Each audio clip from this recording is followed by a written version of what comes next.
people living in certain Martinsville neighborhoods are having trouble getting their mail.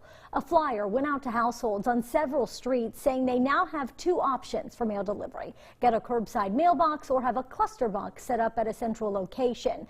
Now, this transition has some neighbors upset because they say the problem that started this whole thing is no longer an issue. WFXR's Parker King has the story. Mike Pashley has gotten his mail the same way for the 20 years he's lived on Stewart Street in Martinsville, from his doorside mailbox.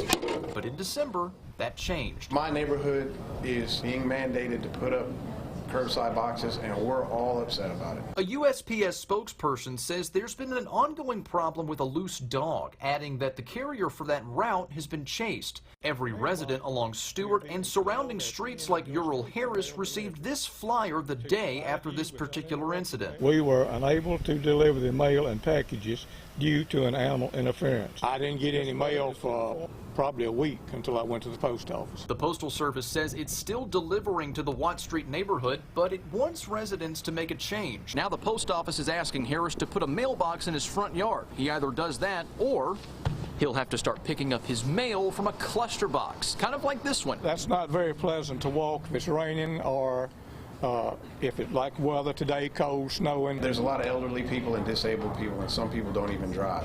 So for them to have to go to a central location is a major inconvenience. Pashley says he's had no luck getting in touch with the postmaster to tell him the dog problem has already been taken care of by the city. The leash law was enforced.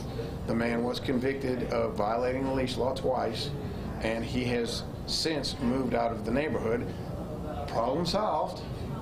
Why do we still need to put up these boxes? Only a handful of people, according to Pashley, have only recently put in curbside boxes. Harris will be installing one soon for him and his elderly neighbor. It's not going to be easy for me to dig one, but I'll do it. But Pashley is boycotting, and up until this past Friday, hadn't gotten mail in more than a month.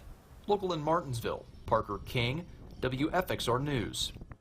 Pashley says if the post office continues to move forward with a cluster box plan, it could potentially impact how several hundred people in Martinsville get their mail.